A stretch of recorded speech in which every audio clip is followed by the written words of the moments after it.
We're gonna get folks for a road circuit. There's some. They're filling in there, so. Happy to move if need be. Bill, how's your week been? Good.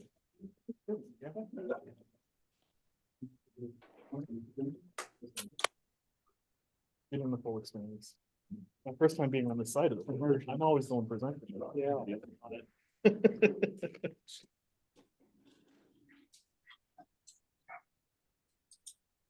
That feeling, yeah. Probably.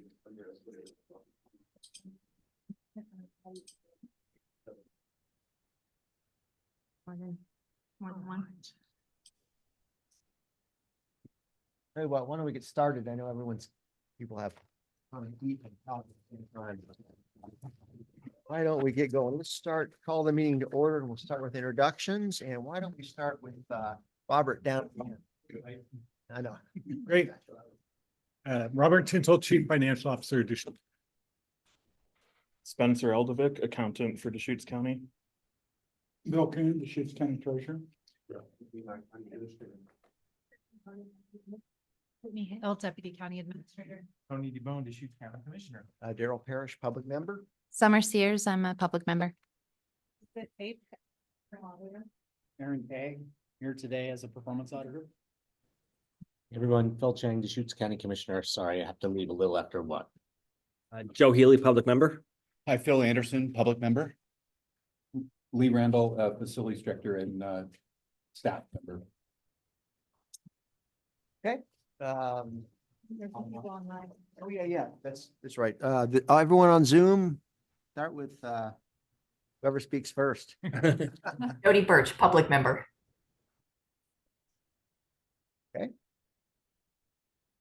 You hear us okay? Kevin, Sorry, Kevin, go ahead. it's always gonna happen. Kevin. Justice peace. Amanda McCleary Moore, Moss Adams. Everyone? Be able to hear them okay or? Good afternoon, I'm Eric Kropp, Deputy County Administrator and Risk Manager.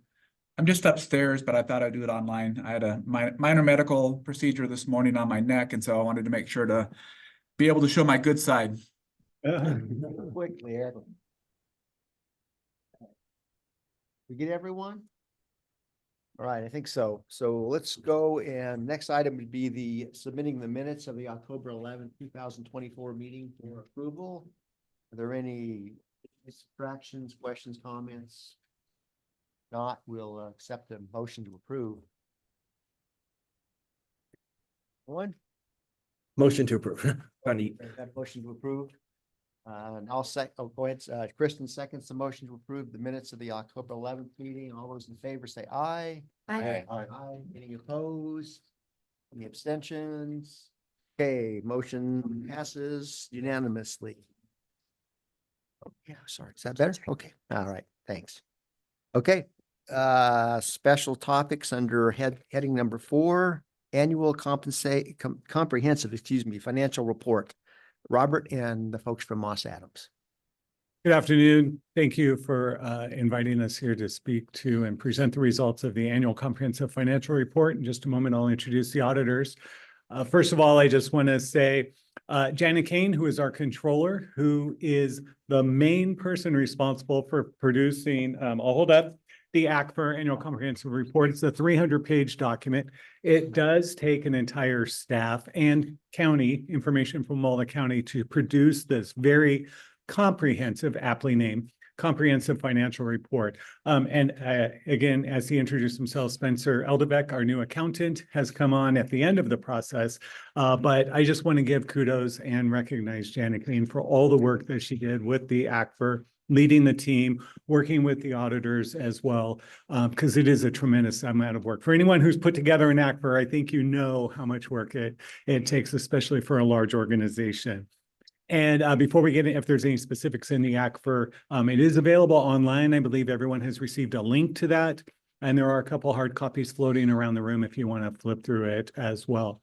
But I think we will start off with the presentation from Moss Adams. And we do have Kevin Moeller-Liley and Amanda McCleary Moore as she introduced herself. And I'll go ahead and turn it over to them and let them start the presentation as well. So Amanda, Kevin. Thanks, Robert. Are we able to share our slides? Yeah, I'm gonna put them up here.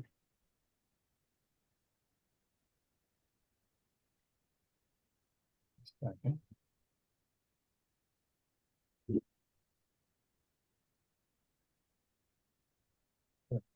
Yeah.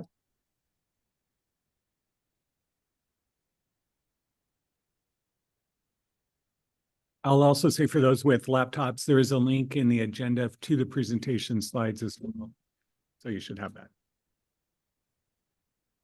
Kevin, it looks like we're seeing not the presentation mode. Is that okay?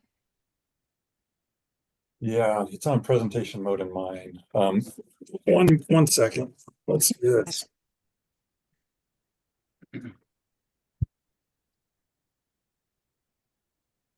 You can go ahead and get started. Okay. Well, thanks for having us here today. As I mentioned, I'm Amanda McCleary Moore. I'm a partner with Moss Adams, and I spend nearly all of my time auditing governmental entities, specifically cities and counties is where I spend the majority of my time. And we're here today to present the audit results for Deschutes County and their component units as well for the June 30, 2024 year end. You can go to the next slide. So this is our agenda. We're going to just high level go through our audit team, the services that we do provide to the county as part of our audit. We're going to go through some of our most significant audit areas. We're not going to go through everything that we do on the audit, but just kind of where we spend the majority of our time working with your team and auditing those areas. We'll go through our audit reports and opinions that are included within the annual comprehensive financial report. And then because there is some additional information that our audit standards say is very important to communicate to those charged with governance, we'll go through that additional information as well. And then end with a small accounting update. We by no means will go into an accounting lesson, but just some new accounting standards that will be applicable. So this is the core members of your team. We clearly have a number of other team members that work on the audit in order to be able to audit the county. But some people to point out is Ashley Austin is a partner out of our Portland office. She is not otherwise involved in the day-to-day details of the audit. She is called our concurring reviewer or cold reviewer. So at the end of the engagement, she does take a review of your ACFR as well as our audit reports and some other concluding documents just to have kind of an outside person looking at that information as part of our audit process. And then Michaela Mell, she's our senior. She's a very key team member on the audit. She is responsible for really making sure that the team is getting the information that they need, really the point person for your team as well. So she coordinates a lot of the work with Jana and making sure that we have everything that we need. And then Kevin's role on the job is that he helps me a lot in reviewing the audit, spending some time in the more technical areas and working with the team to make sure that we're getting all the audit evidence that we need in order to fulfill that. And then the last piece of my role is really at the end of the engagement. I sign the reports, so you'll see my name in there as well. You can go to the next slide.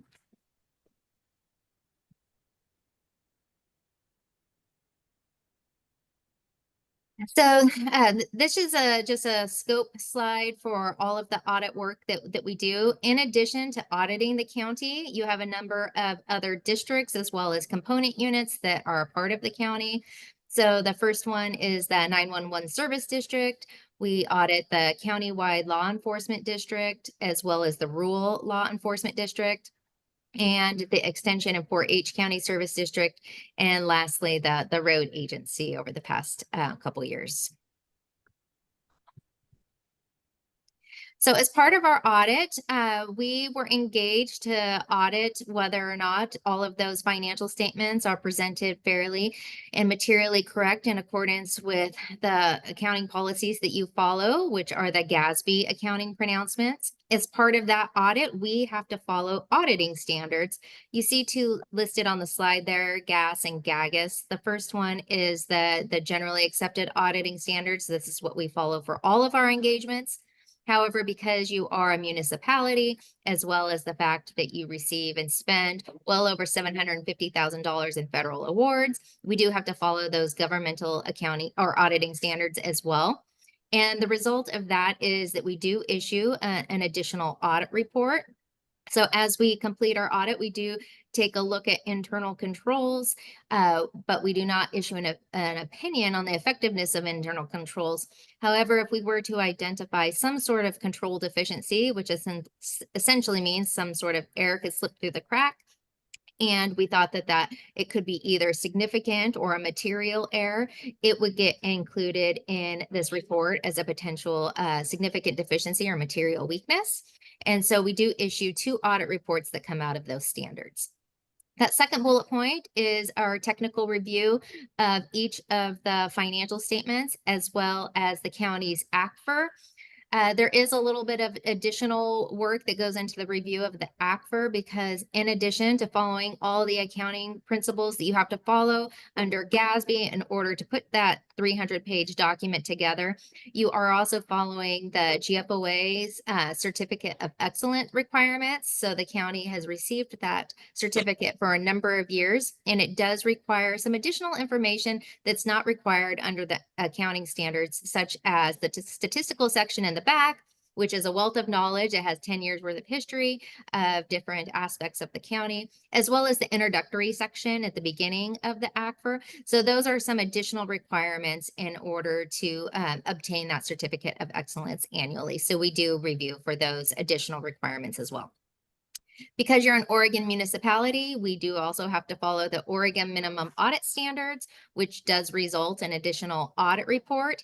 That audit report is very similar to the governmental auditing report where we do have to disclose if we identified any of those significant control deficiencies. In addition to the compliance requirements in Oregon set under the Oregon revised statutes and the Oregon administrative rules. So some of the areas that we test include complying with budget law, procurements, as well as use of gas tax funding. There's some requirements over cash and investments. So we do spend quite a bit of time testing for those compliance requirements as well.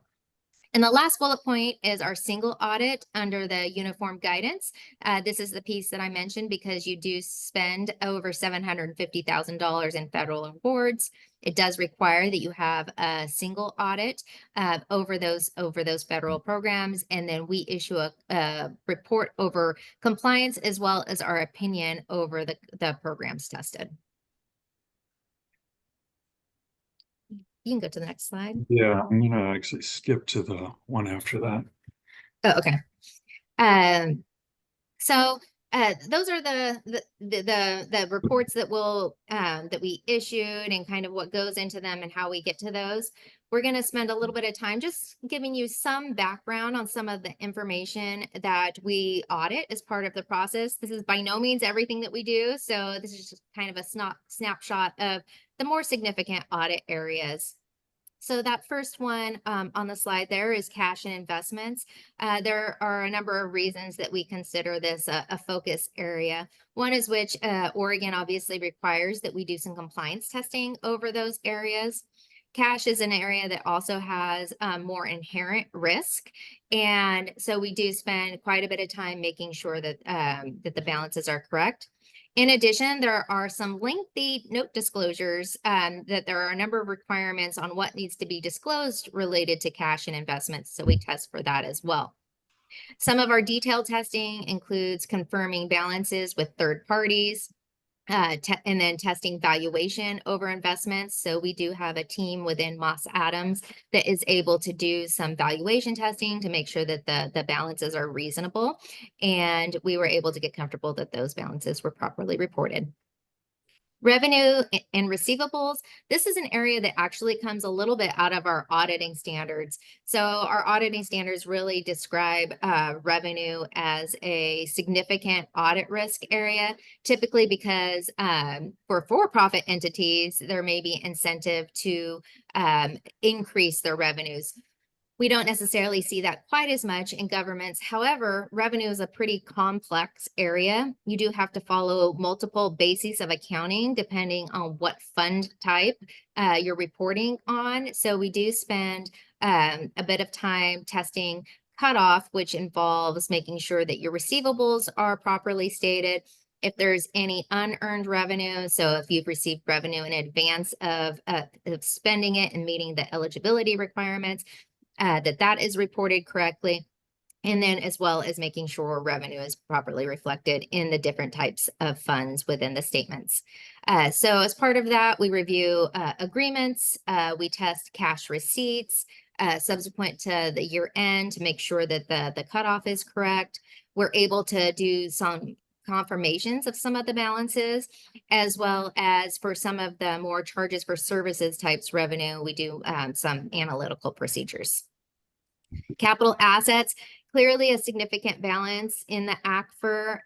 In addition to that, over the past couple of years with the implementation of GASB 87 related to leases and GASB 96 related to your subscription-based IT arrangements, we do spend quite a bit of time auditing capital assets.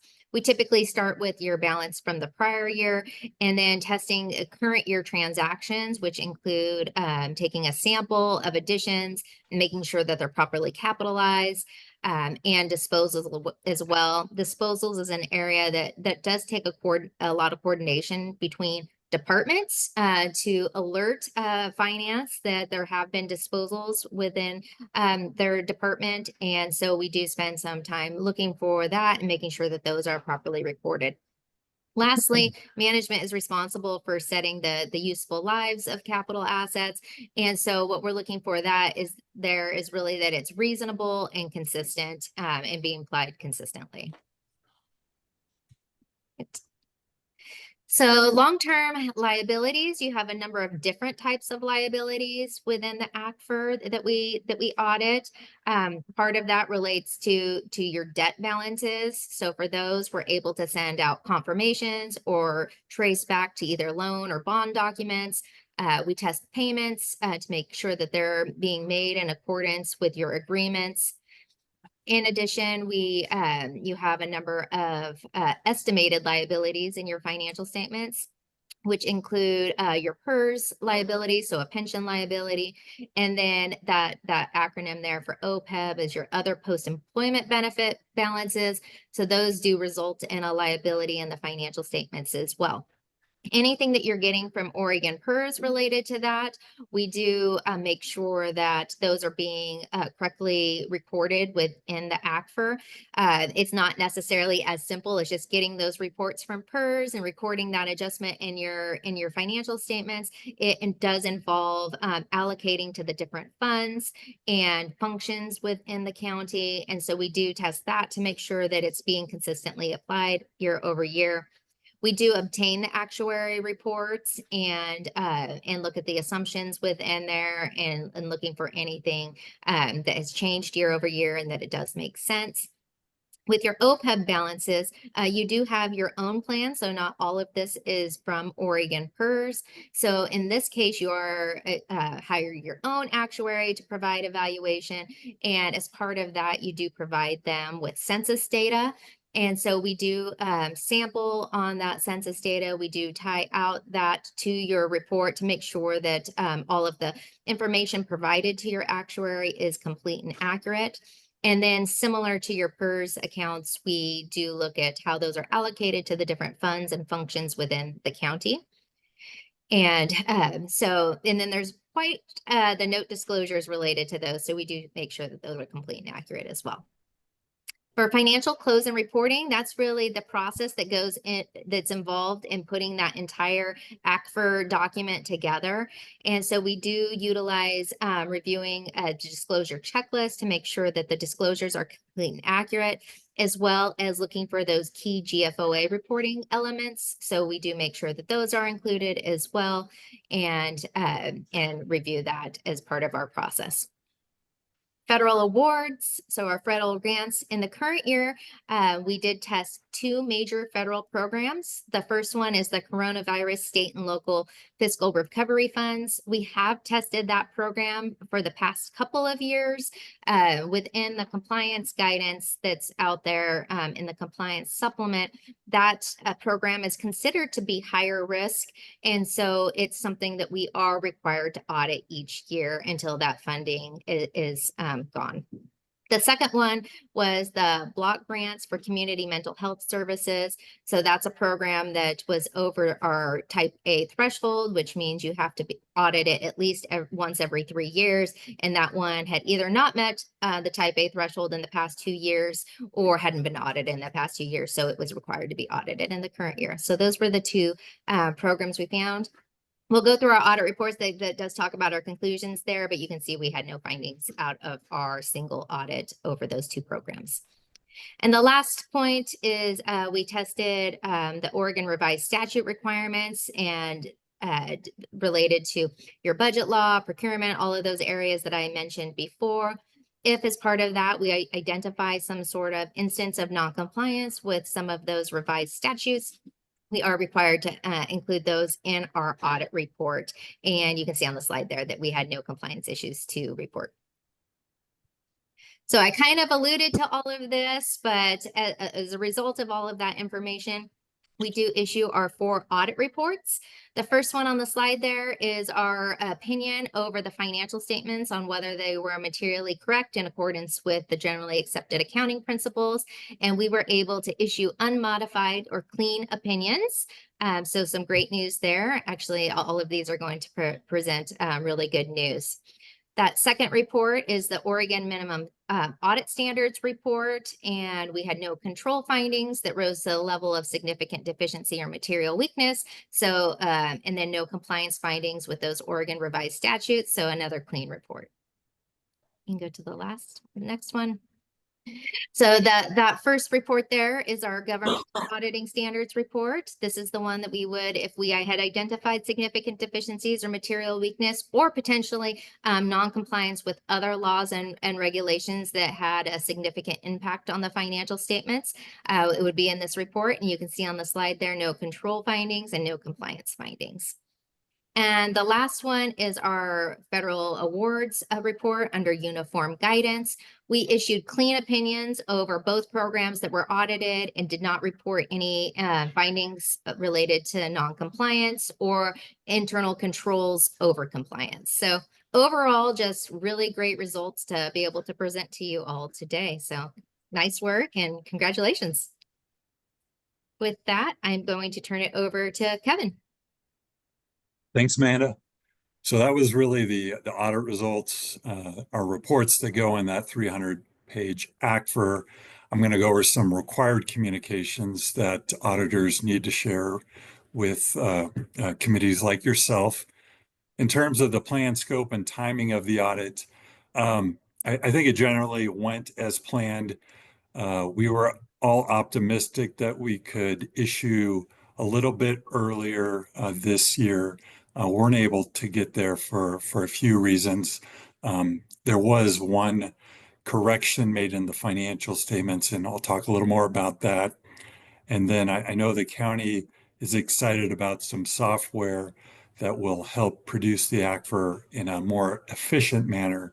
And there were some hiccups in using that and trying to get that implemented this time. So I think probably this time next year, the report will be able to be completed in a timelier manner as that software is up and running and all the bugs are worked out. But in the end, I think December 4th is pretty good for other counties in Oregon. So I by no means was this an audit that, took much longer to get through than expected. Want to let you know that there's significant accounting policies throughout the footnote disclosures, and primarily those are in note 1. Generally, the accounting policies were unchanged from last year. There was one new accounting standard from the GASB, statement number 100, called Accounting Changes and Error Corrections, that the county implemented this year. That actually did have a small impact on your financial statements. So fortunate to say there was no error corrections needed in your prior year financial statements. But one thing that statement does require, if you have a change in major funds, you need to do a new presentation to show how the changes occurred between the non-major funds and the major funds. So the county did have one new major fund. They did a good job implementing that, and that's really the only new accounting policy type change to the county's statements this year. Had no impact to the component unit statements. All these financial statements, while they have numbers and policies and things like that, there is a lot of judgment and estimating that goes along. Fortunately, for some of the biggest estimates out there, such as pension, other post-employment benefits related to health retiree benefits, actuaries are involved in that. And as your auditor, we look at the key assumptions in there. We look at the credentials of the actuaries to make sure that everything looks good and that those key numbers are not materially misstated. So we do spend time on your estimates, and we found everything to be reasonably stated. Here are what we think are some of the key financial statement disclosures in the county's financial statements.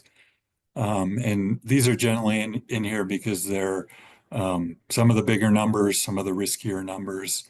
A lot of disclosures in there, but if you want to look at some of the key ones, this is where you should probably get started. Happy to say there is no difficulties in working with the team at all. We do have one thing that slowed down a bit of our audit work that we wanted to communicate. We really like that the county has Munis. We have several other Oregon government clients that use Munis and find it to be very effective. But one unfortunate thing that was new to us this year was there was some trouble accessing Munis. So what we'll do is we'll select a sample of, say, intergovernmental revenue transactions.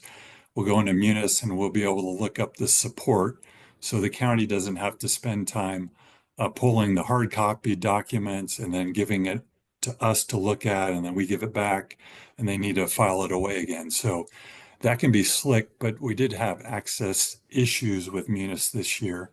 So ultimately our IT team got in touch with the county's IT team and tried to work some things out, but even that was a little choppy. So we ended up, and we appreciate the counties helping us out here, but we got a loaner laptop, took it back to our office, and after field work, we're able to continue looking at the documentation we weren't able to look at when we were on site. So just wanted to share that was the one difficulty we had this year. I mentioned there was one audit adjustment. While it wasn't material, that means it didn't need to be made in order to issue a clean opinion. The county did want to go ahead and do it. So there was about $4.5 million of capital outlay expenditures spent on the courthouse remodel.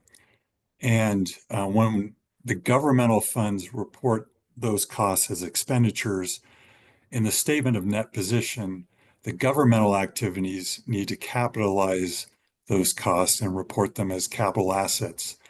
And that entry to capitalize those costs and put them on the balance sheet as an asset didn't occur. So that was identified, unfortunately, pretty late in the game I think it was going into the weekend right before Thanksgiving. So that was another change that kind of delayed where we were all hoping to issue the audit.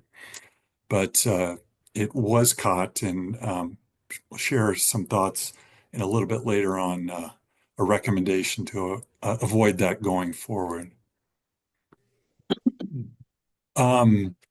This slide just says, there's several risks that the county's exposed to, such as legal matters.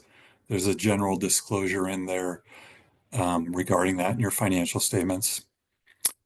I'm pleased to say there was no disagreements with management during the audit. Again, no deficiencies in internal control of report. Prior to issuing our audit report for the component units and the county, management signed a representation letter basically saying kind of everything they shared with us during the audit was indeed factually correct. We understand that the county didn't reach out to other auditors to get guidance on an accounting matter or an audit matter that we may have been working with them through. Had they done that, we'd want to reach out, connect with the other auditors to see if they were hearing the same things that we were. But we didn't need to do that because no other auditors were involved. And we would already brought this to your attention, but there was no fraud and non-compliance with laws and regulations that would need to be reported under government auditing standards. Okay, so have three recommendations before we wind down the presentation. So on the capital asset misstatement that I mentioned, in talking with Jana, what was going on there was in the prior year, there was a good control in place.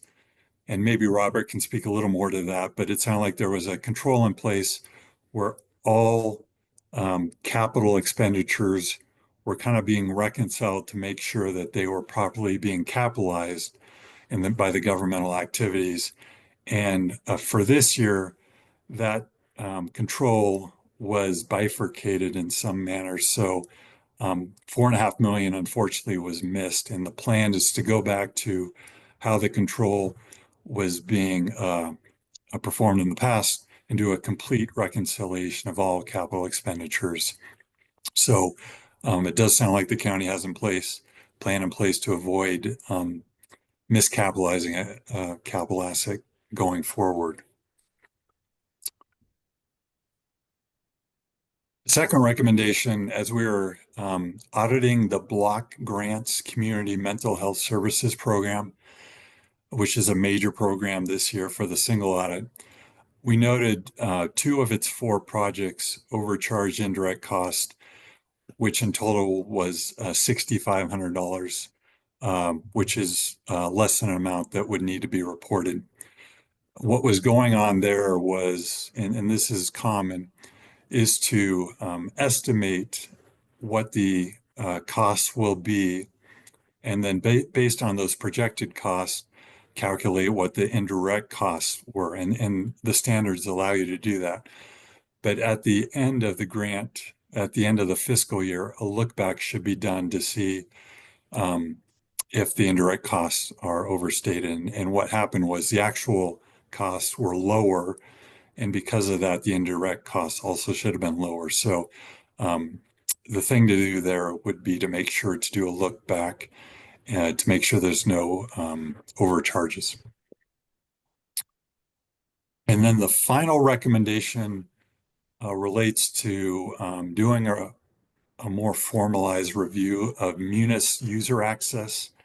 And this is on here by no means to say that there's no Munis user access going on. Through our conversations with the IT team, that group, we understood that there are periodic checks going on, but our recommendation is to more formalize that process. And when those reviews occur, to document that so that there's evidence that we can see that the security reviews are occurring. I'll say that we see that not always documented at other governments too. So not going to say that that's not uncommon, but it's definitely a best practice to implement. So those are our three recommendations. And I think before we're done, just one more thing is to highlight the four new accounting standards out there. Two of them will be implemented for this coming FY25. And then those are 101 and 102 on compensated absences, and then some certain risk disclosures. And then in 2 years' time, you'll have 103 and 104 to implement. I don't think any of these four are big time consuming disclosures, but or accounting standards to implement. But really, anytime you have something to implement, it is more time. So I'm not going to say this is nothing and it's not going to take any effort on the county's part, but these are the four ones on the horizon. And that's all our prepared comments. So I'm going to stop sharing and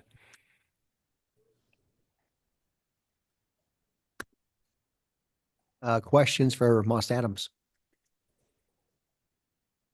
Any? Okay, well, that was quick. All right, Comment. yeah, there is comment. Commissioner. Well, thank you for concluding this process. You know, this is a big moment, you know, receiving an annual report for all these funds that roll up to be about $500 million. Obviously the local tax dollars, the accounting of it all.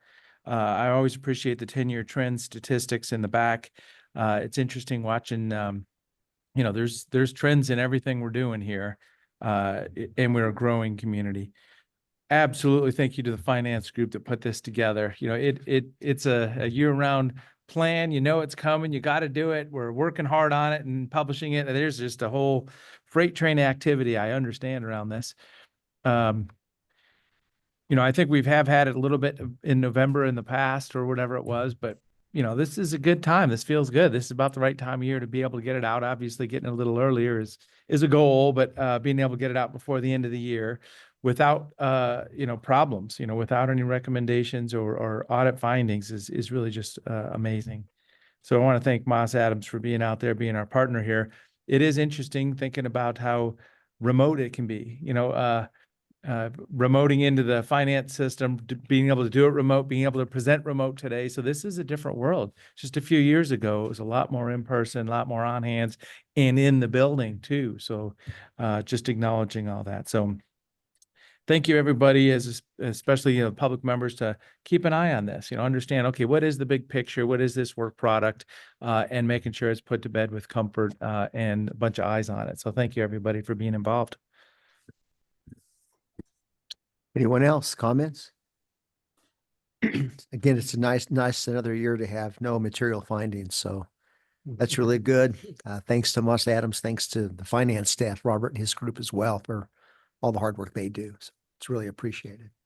And it's good to have this presentation during our December meeting. And I have to do it, come back special in January. So we also appreciate that. Thank you. I have a quick question if I could. I'm just curious about where, like, in the context of previous years, is it always this generally the positive, the audit, or does it vary within sort of close parameters, or where in context? I've been here, I think, since 2017, and I do not recall any material findings during those years, any of those years. There was some discussion about some potential findings that were maybe smaller than material, but they turned out they were resolved. But it's pretty much been a clean audit every year. Okay. Since 2017 anyway, that I can recall. There was a recommendation that rolled for a little while, which was just our external grant dollars and how do we receive grant dollars, document that there may be requirements for resolving those grants, and then reporting on it afterwards. So it's just kind of a spreadsheet because different departments receive dollars. They follow it. It wasn't like anybody was outside of the grant intention, but just really keeping track of the requirements and when those requirements are met and when the grants could be, you know, clearly stated that they were completed. But as I say, nothing material specifically, just some process things. And as I say, so we receive grant requests, we acknowledge grant requests at our board meeting. And then we formally receive the money and we close the grant. So it came out from those efforts. And then for what it's worth, we've had two different firms as external auditors looking at the reports over the years. So we had two different sets of eyes, which I think is good. Mhm. So Question for Robert. So we've issued the full ACFR 300-page document. And there's a smaller like summary of that document that's available to the public and is more readable. It's called the Popular Annual Financial Report. And I know you guys issue that. Can you remind me of the timing? Yeah, thank you for that free advertisement on the PAFR, PAFR. Yeah, the deadline for that, and we submit that to GFOA December 31st. So we're actually working on that and finalizing that. After it's available, we will post that on our website. As mentioned, we do receive the Certificate of Achievement of Award of Excellence for our producing our ACFR. We also received the Distinguished Budget Report Award from GFOA.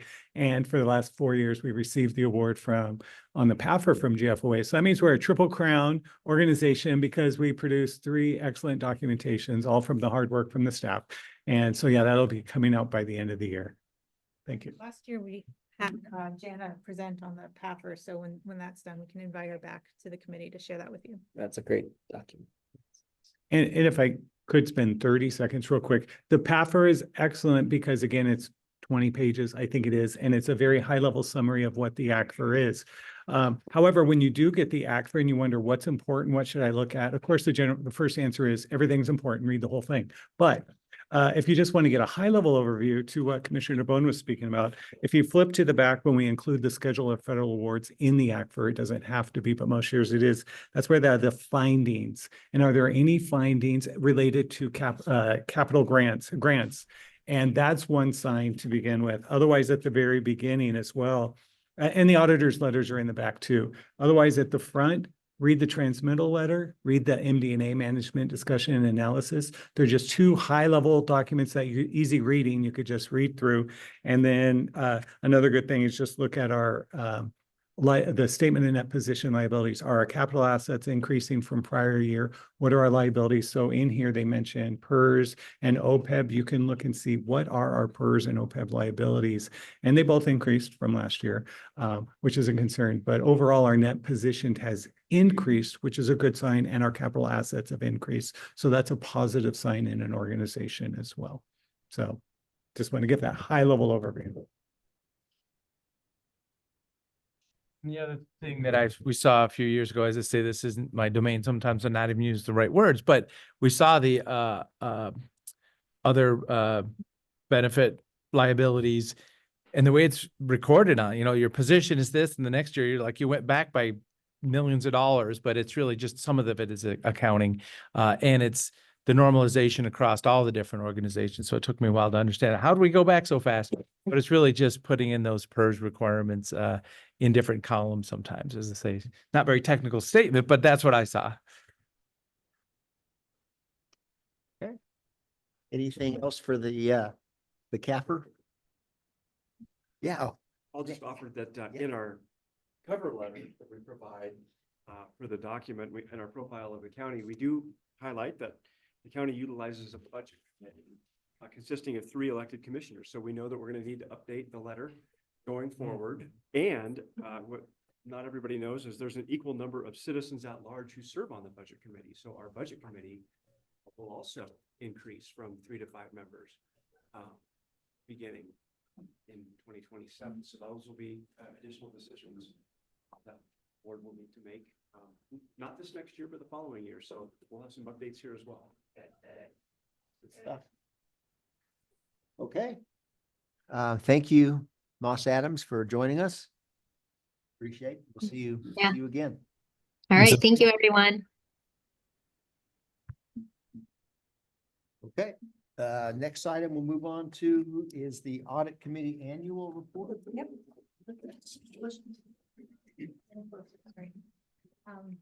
Angie, is there a way to make that wider on this screen?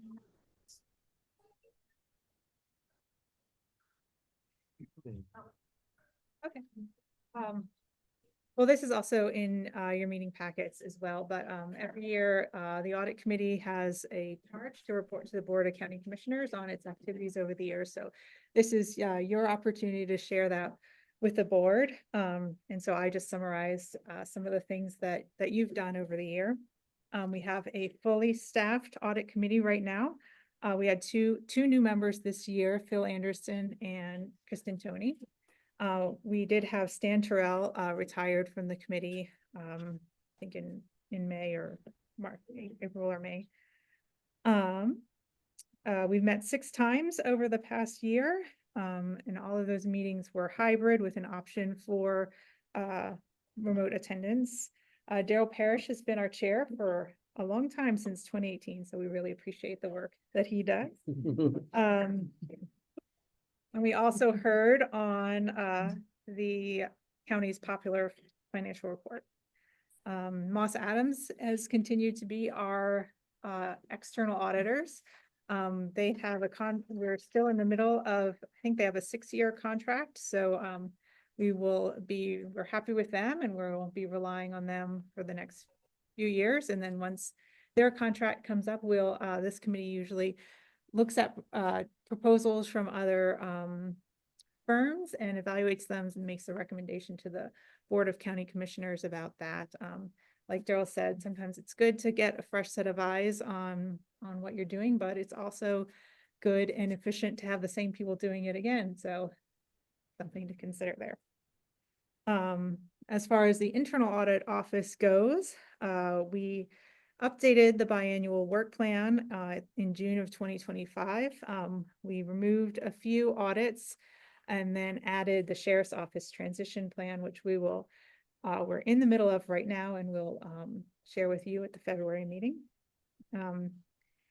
There were 9 performance audit reports issued over the year: overtime and compensatory time, fair and expo cash handling, wage equity, custom developed software, clerk's office integrated audit, county legal integrated audit, fair and expo center RV park integrated audit, courthouse pre-construction management, and an audit of the health benefits program. We also followed up on recommendations for 5 reports, and a global follow-up report will be issued just next week, which will give you all the status of all of the recommendations that are outstanding. There continues to be a high level of customer satisfaction with internal audit surveys. Our survey response is for 89% overall satisfaction out of 100. It's a little lower than last year, which was 94%. The places we're spending hours on are tending to sort of match up with our 5-year average, with about 87% on audit, 6% on follow-up, and 8% on non-audits. You can see in this chart that the hours total has gone up over the 5-year average. That's because of the addition of the performance auditor. So in summary, we've been happy with the work of the external auditors. We also are thinking about the budget for fiscal year 2026. For 2025, our budget was $380,000 annual and salary and fringe benefits. That might be impacted if the performance auditor position goes down to part-time, because that will be a reduction in the fiscal year 25 budget. And then we'll begin talking about the fiscal year 26 budget at the next audit committee meeting in February. We found that county management has responded appropriately to audit recommendations. And then there's a space for you to make your conclusion on the scope and effectiveness of the internal audit function, and whether you think it's performing as it should.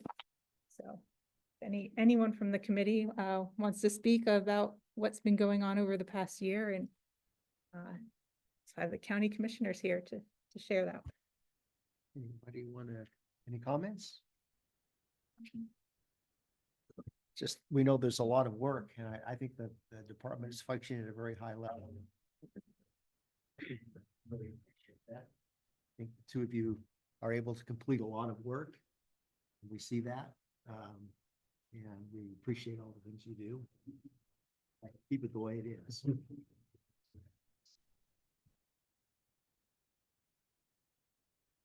Anyone?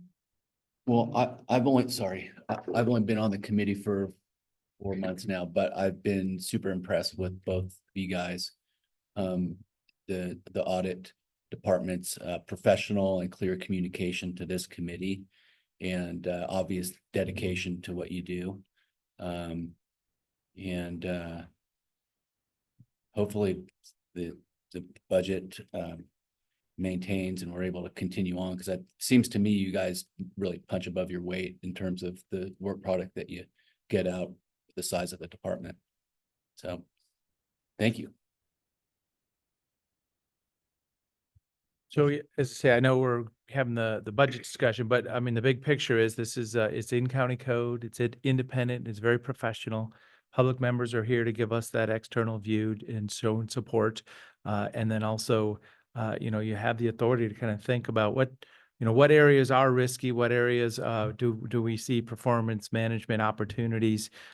Technology is changing. So as I say, please provide your input and your thoughts and, you know, communicate about what can we do to be, you know, safer, faster, better, more open, whatever, you know, the whole big picture. I'm just saying, I'm showing support for that. And this is independent, you know, it's independent of the Board of Commissioners, independent of the management. So, as I say, we're in a good spot.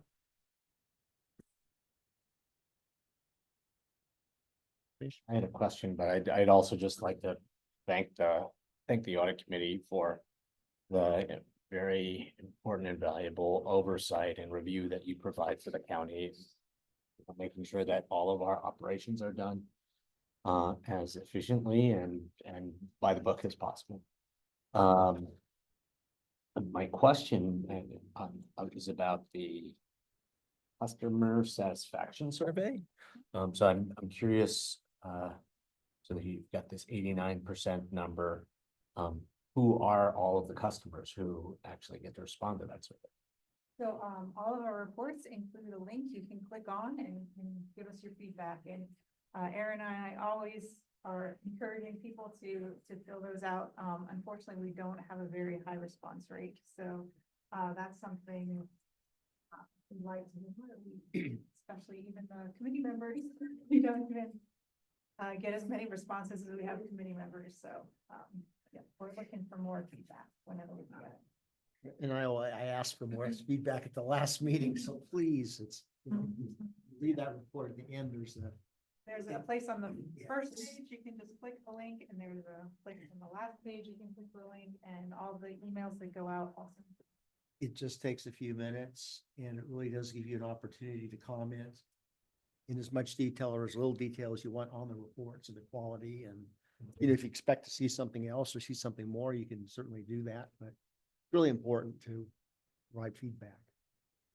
Well, I'm sorry, I haven't been filling out those surveys. I just read the hard copy that comes in my box, so no links there. But now I know for the future. Anyone else? Okay, thank you. Move on to the next item. Bylaw proposals. Proposal. We have. Go ahead. So this is a document we've already looked at once, and then we had another meeting that we didn't get to it. So this has been out there for a while, but the last time you asked me to get some input from the legal counsel on it. So this draft includes that input. And then also looking to hear what you think about it. So all of the text that's in gray actually comes out of county code. So it's not that we can't propose changes to that. We can, because we can also propose changes to the code related to the audit committee. But the text that is not in gray is text that we can just choose to discuss right off the bat.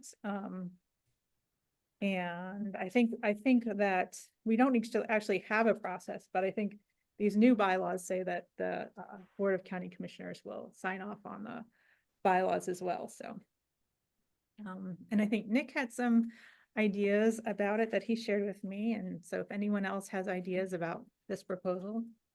let me know and then we can come up with another draft and then vote on it. There anything there that we'd want to discuss right now that everyone feels want to incorporate, add, subtract, discuss?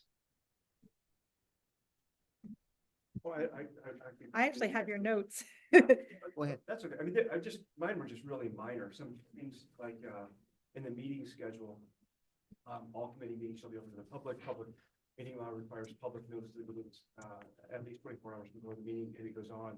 And I just said, but, perhaps there's another sentence in there where agendas the goal would be to post them at least 5 days prior to the meeting or something of that nature, rather than just 24 hours, just. Mine were intended to be very minor. Each committee member shall have one vote. Well, of course, maybe I was thinking about myself at the time because I don't, and that's okay. Maybe it's just that each regular committee member shall have one vote. So it was just really minor technical things, nothing of any substance today. Just unless there's anything in my notes that you wanted to highlight. I just offered them for suggestions, and if got them great, and if not, that's fine too. Some of the other things was, and this is actually in the code, that it talks about reviewing the internal audit ordinance at least every other year. And Nick suggested maybe putting like even or odd year in that. And another reason to kind of specify that is I think we set up to do review of the code 1 year and then the audit plan the other year. So that might be something we can propose to as a code change. Oh, I think there was also one about frequency of meetings. Change that. I think there's something about, yeah, shall meet as often as the committee deems necessary is what the code says. And I think Nick, having run the planning commission and knows all the work that goes into putting a committee meeting on. Should it be, what if the committee wanted to meet every day? So maybe putting some parameters around that. Yeah. I think this was the code change. And Every other month. Oh, I'm sorry. Oh, go ahead, Nick. This is consistent with our working together about increasing the independence of the internal auditor is the performance evaluation. I think it said Providing. audit committee would provide input. And so my question kind of was to whom, if the audit committee is now going to be the entity that's conducting the evaluation, which is great. So that's something that we consider a minor code amendment to really provide that independence to the office and that authority to the committee. Yeah, the bylaws really ought to state what we're doing in actuality, and if that changes, we need to update them to reflect that. On the subcommittees, where it says only members of the full committee. What does that mean, the full committee? What's a member of the full committee? It's not a subcommittee. I think the full committee is the full audit committee.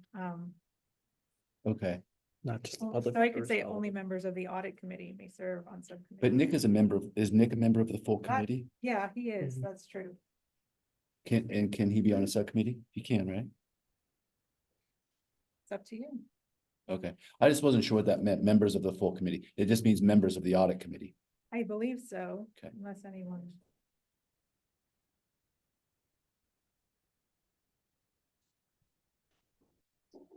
Another thing,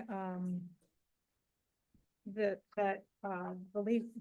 Dave Doyle, recommended, I think there was a proposal out of this committee to, change removing a member from the committee to, just a majority vote. And he suggested going back to 2/3 majority vote. I don't know if anyone here has thoughts of that, but No objection. Any objections to that? Sounds good. This is for removing a member. Yeah. Removing a member. So, I would rather keep it at 2/3. okay. yeah, so yeah, I agree. If, Daryl, so Lee just had a great suggestion. He said, I'm the lawyer, so I should say it, but it was his idea. And it was on that subcommittee provision, Article 8. Instead of full committee, just put committee with a capital C, as the audit committee is referred to throughout the bylaws. Good.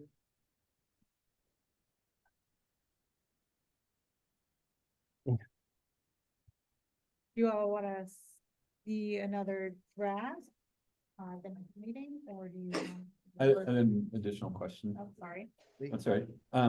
Under nominations, just for contrast and understanding, could someone talk through how we typically approach a vacant position now? Just so we have a clear understanding of what the difference might be. So we don't have a very formal process for nominating new members. Typically, I say, oh, someone tells me they're gonna resign or roll off the committee, and then I talk to administration and talk to the Board of County Commissioners to see if they have any ideas of people to nominate or people they think should apply. And then lately, we've been working with HR to post it online, to just on the regular employee job board also has volunteer positions there. So we'll post the position there for recruitment. And then last time we also posted it to social media, and I think that was really helpful in getting a lot of applicants. So for Phil's position, I think we had, I don't think, yeah, I think we had 6 applicants. So and then we had an interview committee where me and Aaron and Daryl and Patty interviewed the applicants and kind of made a recommendation to the Board of County Commissioners about which one we thought should go forward, and then the board makes the choice and appoints them in a meeting. I was just wondering if, since we have had a more specific process in the past, it sounds like if it would warrant fleshing that out just a little bit. Okay. Nominations. It's just a question for the group, not necessarily. The other committee that I'm involved with also doesn't have bylaws, and we just, I think by default, followed that process of the HR volunteer position process for recruiting volunteers. So that's kind of what prompted my question. One thing that I've been thinking about is now that this committee is doing my performance evaluation, maybe it doesn't make sense that Aaron and I sit on that selection committee. And so maybe the committee should take a bigger role in selecting new members. Yeah, I think that works as long as, well, we have somebody who's actually working in the county organization Mm. be a part of that. Just because us being on the outside don't really see the, know what fits inside necessarily. Mm.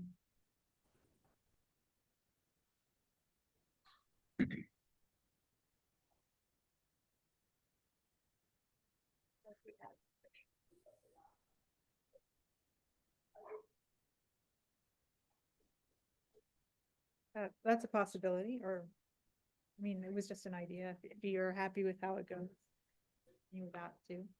I think it is an appointment of the Board of Commissioners. So I think that's where either things are kind of rolling along and you're doing a recruitment process and you have 6 people apply, then you have somebody to suggest to us, or we could end up stepping in too if it's, a little bit of controversy or turmoil. I'm not suggesting that. I'm just saying, if it gets interesting for whatever reason, and then it ends up in front of the Board of Commissioners, because it's just an appointment to one of the committees, just like everybody else too. So I guess I'm just sitting here thinking that for the audit committee to do it is kind of a service to the Board of Commissioners for that appointment process. And one reason to do that is so that you don't have a row of people sitting out here in a public meeting all, Oh, yeah. excited to get a job, and then 4 of them walk out crying. That might be sad. It worked really well. They didn't get on the audit committee. If I could also just say, if the auditor is going to be very involved in recruitment, then it seems a little silly not to let them be involved in the in the selection. Or the recommendation to the Yeah, Board the of candidate. Commissioners. I would assume that. The auditor plays a key role in the recruitment of candidates, the advertisement and all of those things, so. Yeah, I mean, if ultimately what that subcommittee is producing is a recommendation to the Board of Commissioners, I don't think in my eyes, it's not an issue. It worked really well the Yeah. last time. It really did. I mean, Well- sometimes something's not broke, you don't necessarily fix it. I could see where it could put them in an uncomfortable position though. So it's because they're reporting to the committee and because we're not totally reporting, but because we are doing their performance evaluations, right? If they're selecting the people that are doing their performance evaluations, someone could come back in and say, well, Elizabeth just recommended and pushed for so-and-so because they have this certain belief on something. Do you know what I'm trying to say? So I think it's worth a conversation in order to protect them. I'll throw that out there. I mean, if they're a part of, I guess, well, how big of a part of the selection I- process? I could Just still one sup- part. I could still support it. I Right. could still, do all the paperwork and work. with HR. Right.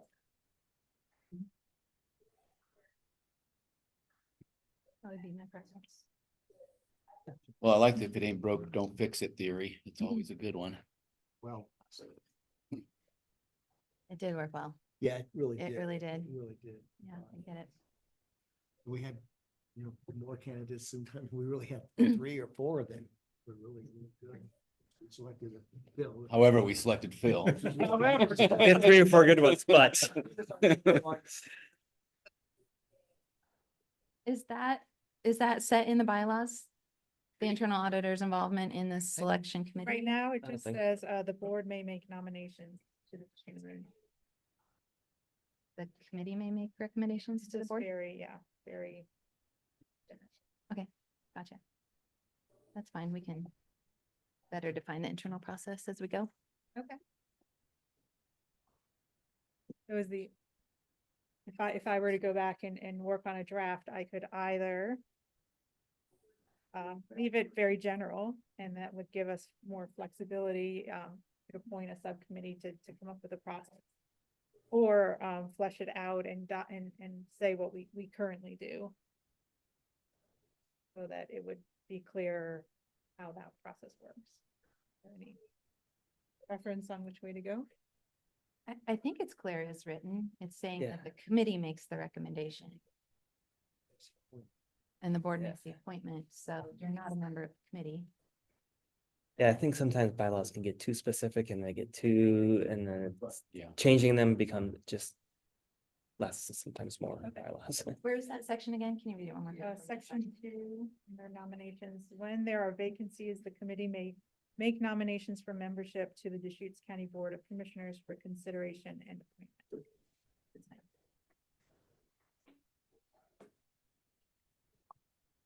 Like that.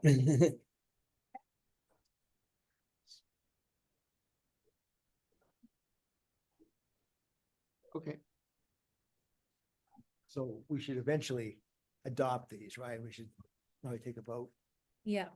So why don't you make the changes that were suggested and then bring it back to the next meeting and we can vote on it, or we can make amendments at that time. Okay, I will make those changes just today and put it again on the agenda. Nope, just saying thanks for doing that. Okay. What do we have?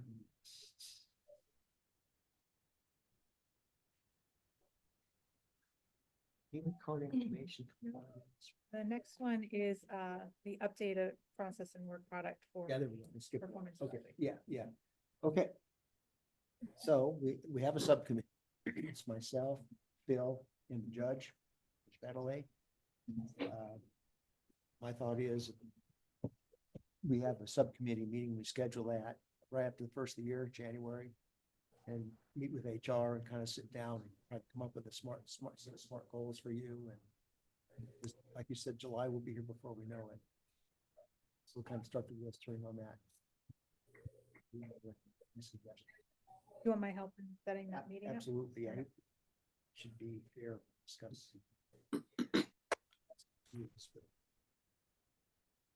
And did you want me at the meeting? Did Subcommittee meeting? you want me at the meeting? I'm sorry, we, at the subcommittee meeting, you mean? Yeah. Yeah, I think so. At our last subcommittee meeting, we asked for, we were told that that the goals that we had given in the evaluation were inadequate. And so we asked for an example, not like a generic example of what are you looking for in that sort of document. And that's where we left it, and we never got that. And I followed up with Jason and he said that wasn't his understanding. So if you want to, I think, and then also Jason is no longer with the county. So I think Whitney and Eric are taking on HR roles. So maybe Chuck, you could make that request to Whitney. Okay. Happy to get you a sample. Perfect. Excellent. Okay. Should take care of that unless anything else. Okay. Now it's payment card information compliance. Ready? Bill, yeah, go ahead. It's on. Can you hear me? Perfect. So I was asked to provide a brief summary on a recently completed PCI assessment. This is how quickly things work around here. I invited Elizabeth to a wrap-up session on a 4-day assessment that concluded last night between 4 and 5 o'clock. And then she promptly invited me to present to the next day's audit committee. So here we are.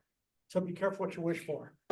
No, really a great opportunity, I think, to talk to the county about kind of the why behind why we went down the path that we did. I didn't obviously prepare any PowerPoint slides, but I do have some prepared comments to kind of give the audit committee kind of a sense as to what's happening out there right now. Basically, I started down this path, this journey a little over a year ago. As I began to do a little bit deeper dive into the environment that we have here within Deschutes County, our payment card processing environment, accepting, processing electronic payments. And we have a very complex, multifaceted environment touching a number of county departments.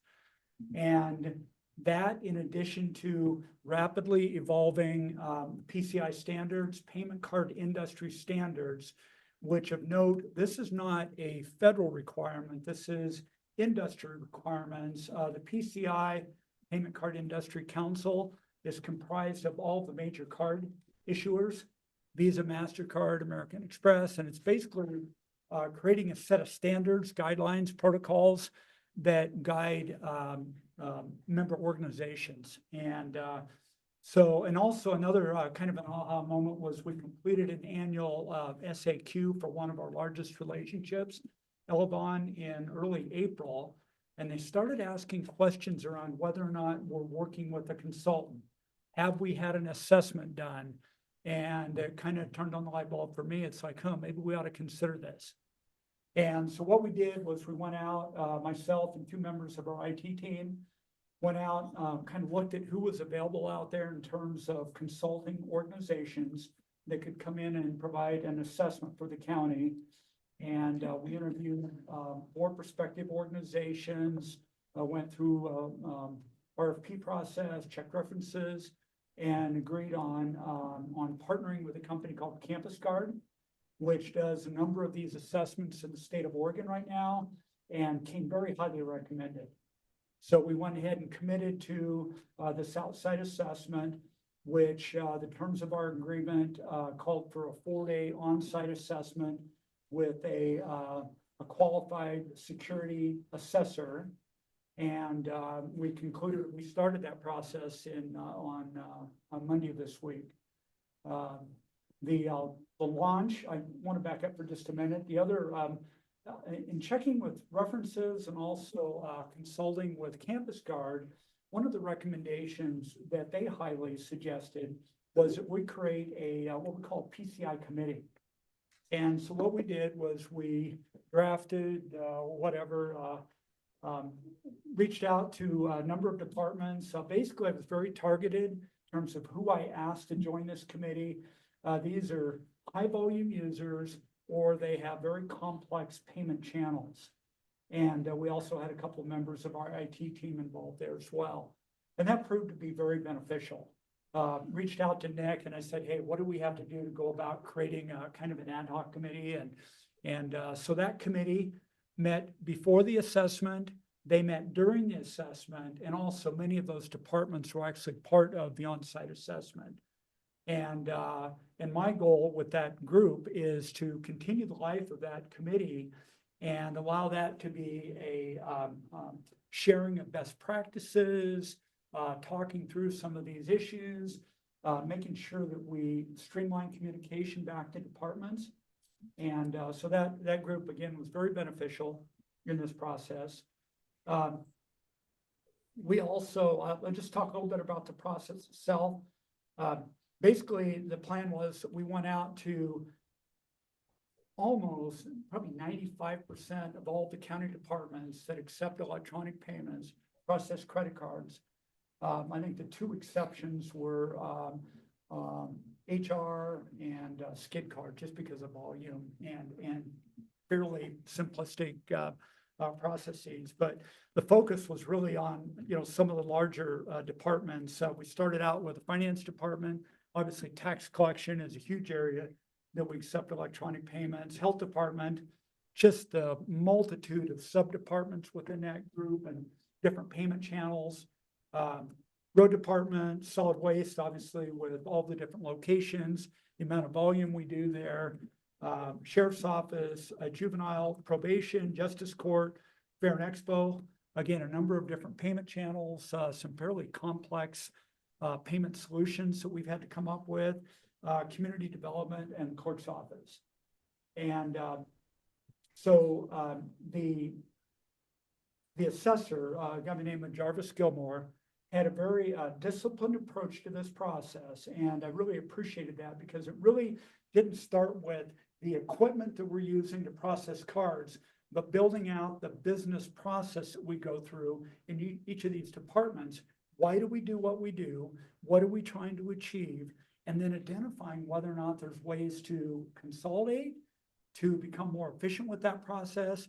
And then at the end, it was kind of like the wrap up was inspecting the hardware, the card processing equipment for current compliance standards. And that process allowed us to, number one of my goals out of this was to try to become more efficient in this environment. And at the end of this 4-day assessment, I'm going to go ahead and close out 4 merchant ID accounts that are either no longer needed, or we were able to identify other merchant IDs that we could utilize for basically the same purpose. So again, shrinking scope and focusing on more efficiency so that we can achieve the compliance that we need to in this area. And again, the focus is protecting and securing sensitive credit card data. And that's what the protocols are designed to do. We, as a county, obviously cannot afford a data breach. We have to protect and preserve that sensitive data. And we also need to do everything that we can to keep our networks out of scope. If our network is in scope because of how we're processing this data, then it takes our whole, kind of the analysis that we have to go into and the protocols that we have to abide by to a whole nother level.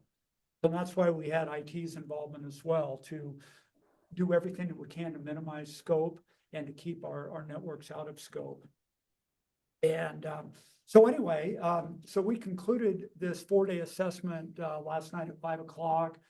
The assessor in the wrap-up session indicated that there won't be any major findings, anything that we have to take immediate corrective action. There will be findings, and this is something that the assessment is our baseline for what are we doing right now. And there'll be a lot of recommendations on how we can enhance those processes and become better and reduce scope and maintain compliance in a highly regulated environment. Let's see, I talked a little bit about consolidation. Next steps, what do we do with this data, this information? So the draft report will be presented sometime kind of mid-January. We haven't established that date yet. It'll be a comprehensive report covering all the departments that we looked at. It'll talk about specific findings within those departments, and there'll be recommendations on remediation as well. We've already initiated some, kind of taking advantage of the low-hanging fruit. So there were some things that we identified during our on-site visit. It's like, we probably shouldn't do that anymore. So we're already initiating some of those steps. And my end goal with this process is to kind of continue to build out a framework that will provide more centralization for this program. Ideally, we're talking about identifying or creating a SharePoint site that'll be a repository for all required documentation, our quarterly scans, our annual SAQ requirements. We'll house our master list of all our merchant ID accounts and all the equipment that supports those payment channels. And we also, there's an opportunity for training here as well. So one of the things that we did on Monday was Jarvis provided a roughly an hour and a half long session for some of our frontline users to educate them on why training is important, why we need to be really careful and sensitive with this credit card data, and kind of building out the why behind that. So again, there's kind of there's an opportunity here, I think, to build out a training platform and a program to go along with that, which also enhances our annual SAQs that we need to complete as well, because there are questionnaires regarding training. And we're training light right now. I think there's an opportunity here to get better. And then the other thing, and I think this is just general, looking at our current policies that are in place, countywide policies, especially with regards to data security, credit card processing, and enhance those policies countywide, and then look at individual procedures within the departments to basically support their business function, and just create a more comprehensive environment, one that will that enhances two-way communication between departments, finance, treasurer's office, and we have an opportunity to improve in this area. So the end of the day, I spent 4 days with Jarvis. Very interesting in terms of kind of a deep dive, really deep dive into what we're doing out there. This was, as I describe it somewhat humorously, as it's kind of open kimono. We're sharing everything. We encouraged our departments to, to openly discuss process, procedure. And I will say that the departments were great. The fact that we had this kind of PCI committee formed beforehand for some of these higher volume departments, and enhance that communication. So very appreciative of the cooperation, between key department contacts, and I'm excited for the next steps. And I think there's going to be an opportunity here for the county to really kind of enhance this environment and make sure that we're doing everything that we can to remain in compliance and to keep our networks out of scope at all possible. So I know I went through a lot of information there very quickly. Any questions? What does out of scope mean? Basically transmitting data, sensitive card data through our network. We want to do everything that we can that would not be encrypted. Non-encrypted data transmission through our network. And one of the areas of focus is that our phone lines, our voice over data transmission is within network. So we have to be really careful in that regard. So, and if our network is not in scope, it really minimizes the amount of reporting that we have to do. Okay. So that is the overall goal that we want to continue to strive for. And it really is gonna evolve into, you know, looking at specific departments and certain process that we currently go through and determining if there's such a high business need to continue to accept credit card data in a particular fashion, and we've got to kind of manage around that. So if you put your old guy hat on Mhm. and you think about what credit card used to look like, right? Right. You would give your credit card and They'd write it in. they would do the, Right, the you know, machine. card machine. Right, right. All these, they would keep those records forever, right? Right. Or you'd give it to them, then you started giving people your numbers over the The phone phone, and they right, were right. writing it down. Yeah. Right? You never really knew where that was gonna, that's the origins of some of that in scope, out of scope. Okay. All those things where you're keeping those records and you're holding onto that information or you're recording it in any way puts you in scope. Put you in scope. And Right, we are and- not and- doing any of that. Yeah. We are not storing credit card data. Right. We are not So- retaining any of that information. Nobody writes down a credit card. Enhancements Right. That we're already making Okay. in terms of how we document and until we actually process the credit card payment, but we're not storing anywhere that we could find. Yeah. And that was an area of focus. Yeah, so fast forward 50 years later, right now, it's not the carbon copies and the thing, it's all these electronic widgets flying around in our walls, right, that we're worried about. Right. And so that's the in scope, out of scope. Definition. Yeah. Okay. You mean reoccurring? Reoccurring payments that we have credit cards.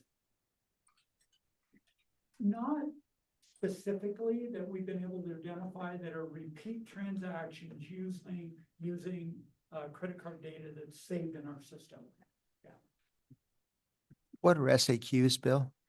SAQ is a questionnaire, it's a security questionnaire that we need to complete and there's different levels of SAQs are there A through C and beyond, and our goal is to stay at the lesser level, which is more simplistic questionnaire. The higher your complexity, or if you've got scope issues, then you evolve into a much more detailed questionnaire that could potentially put you in the position where you have to do what they call a report of compliance annually, which is an audit. Okay. So we want to be really careful and really smart about how we operate within this environment. That was me yesterday. A lot of acronyms. Yeah. Yeah. What is it? What is it? PCI, PCI? what does what is that? PSS stand for? And it was just continuous, like, okay, Yeah. I'm just coming out of 3 other meetings and my mind was- Slow down. Yeah. A couple of quick takeaways. I mean, I am so thankful that you're leading this and that we're doing it. Yesterday, as Robert had said, he came from Lane County, he said, I can't believe when you arrived that we didn't have an assessment already. So you literally accomplished this quickly here in your term. The other piece that I heard Jarvis say was, in addition to the departments being cooperative, all the staff that he worked with, they were really interested. What can we do better? I didn't realize this was they were really committed to Engaged, very engaged. and really Yeah, and that's a wanted great. to make positive changes to how we do it. They didn't know, which is Yeah. so valuable. And then the last piece was, and you've already, you said this, but my take home from him was, okay, we're in the holidays, we're about to take a break. From 1 to 10, what is the scale that I need to be concerned about going into the holidays? And he said, oh no, you're fine. There's nothing that we're seeing that really is, you got to stop this right now. Lots of little things we can do. Bill captured that, a lot of work ahead, which is great. Yeah, no cease and desist type items, we're gonna call timeout immediately on that. Campus Guard was great to work with. They came highly recommended. They do a number of these types of assessments and work for OIT, Oregon State, University of Oregon, Portland State. They do a lot of universities in the state of Oregon. The terms of our agreement, this was a limited engagement specifically to prepare this assessment with a report of findings. And whatever we end up doing down the road would be another transaction if we decide to go that route. But I can tell you, having eyes and ears on our system, somebody that knows what they're looking for, was extremely beneficial. And just the orderly process that he went through in terms of ascertaining why we do something to begin with, and then talking through the process to get there. and then really identifying, you know, how critical that is. So, anything else? I have a comment. Sure. I'm sitting here thinking about some things that sound familiar. So in what you did, I'm seeing how it kind of looks like an internal, like the internal audit function, where you're here, you're doing your job, you see a risk out there, you're saying, hey, this risk is out there. I don't want it to bite me in the butt. I'm going to get ahead of it, right? So I'm going to bring in some experts. I'm going to have them look at everything. I'm going to have them tell me what I'm doing wrong or what I could do better and what I'm doing well. And then I'm going to take those things and I'm going to improve. I'm going to say, this is what's out there. We know about it now. And now here's how we're going to improve it. And that's how I see this internal audit function working as well. And a lot of the value that it provides. So thank you for having that mindset and getting in front of it. It's so specialized. It's a unique skill set. And what we paid for this assessment will reap benefits years into the future. I mean, we had to, in my mind, we had to go through this process to identify kind of where we are right now and where those opportunities are for improvement. Okay, thank you, Bill. Yeah, you bet. Okay, risk ranking for global follow-up. All right. This is also one of the items we had on the last agenda that we didn't get to. Last year,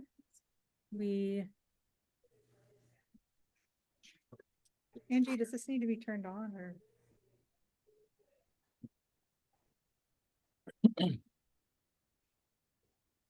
And down. There you go. There you go. Okay. It's working now. Okay. So last year we added a section to our global report that included successful resolutions of recommendations, long outstanding recommendations, and especially high risk recommendations. So the examples from last year was the finance department implemented a lot of recommendations we had made about the enterprise financial system and that we wanted to celebrate. There were a couple of really old recommendations. One was related to human resources, data entry into the financial enterprise system.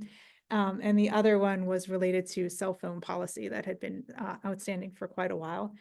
And then we also identified high risk areas. And the one we identified last year was related to the cybersecurity program.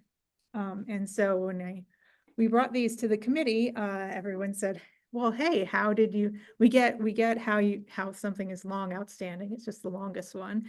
And we appreciate you celebrating a successful resolution, but how did you come up with a high risk outstanding resolution?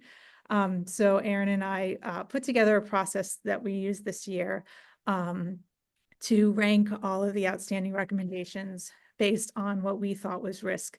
This is all to say, assessing risk is really a judgmental process. It's not what I think is high risk wouldn't necessarily be what Aaron thinks is high risk, but we're doing our best. So we divided it into these 8 factors based on performance, which is this recommendation going to impact a service that the county provides? Financial, is this going to impact the finances of the county, either increase revenue or decrease or loss of money? We look at, is this data security risk where the county's at risk of losing data? Actually, Angie, can you leave the slides up because I'm using them? Data accuracy, is this information we can rely on? Is there reputational risk? Is this something that could be embarrassing to the county if it gets out there? Health and safety, and we also incorporated into this human resources to think about, is this an area where is this impacting our employees in some negative way, either health or safety, or are they frustrated or disgruntled? Looking at compliance, looking at outside requirements, is there a risk of of not meeting some oversight requirements. And then finally, thinking about asset management. Is this a risk that relates to degradation of our physical assets? And then for each of those, we assigned for each outstanding recommendation a risk factor of 0, 1, 2, or 3. So 0 is no risk. It's not really related at all. 1 would be low, 2 would be medium, and 3 would be high. And then we applied those. And then added them all up, added everything up, and then whatever rises to the top, that's what we would identify as a high risk. So this is an example of a recommendation that was outstanding from the prior year to implement a cybersecurity program. So we thought that didn't have a 0 on the performance, 2 on financial, because we rely on information technology for finances, 3 on data security, 2 on data accuracy, because both of those are really related to information, 1 on reputational, 0 health and safety, 1 compliance, and 2 on maintenance, which came up with 11. That's where that one scored. Here's another one that was related to the continuity of operation plan exercises. That one ended up with a 10 as the score. And then this was one for behavioral health to reevaluate division's flexibility to respond to the broader needs of the community. I think this was related to assigning caseload in the behavioral health services area, which came up with a 7 ranking. So that is how we assess risk. And so we will be publishing the global annual report next week. And you'll see what our high risk is for this year. But I just wanted to open the floor if you had any questions or comments on that as a methodology. Questions, comments? Looking forward to seeing the report. Yep. I'm sorry. All right, go ahead. I do have a question. Finish my bite. Can you clarify for me? Is this assessment, the numerology, is this a new thing for internal audit? Assigning the risk factors? Yes, so, Okay. and it's something I want to try to do more of in the future, is really from the beginning, thinking about what risk this is related to, and then reporting out to you all where we're seeing recommendations and which areas of these risks we're mostly seeing recommendations related to. So we'll start working on that. Was there any buy-in from the rest of administration or anyone else on the We did not indications of the risk? share this with. Okay, just curious. Yeah, and I think the thing is that risk is in the eye of the beholder, right? That's why I let Elizabeth do it, because I would have fought her on some of her rankings, right? Because it's a perception thing. It's some things that are more important to me might be a higher risk. So I think it's kind of important to keep the methodology kind of static, not allow for too much variability in that. Agreed.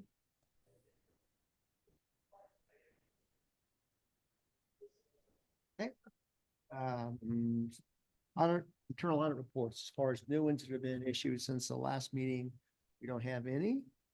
But we do have 2 follow-ups, so let's talk about those.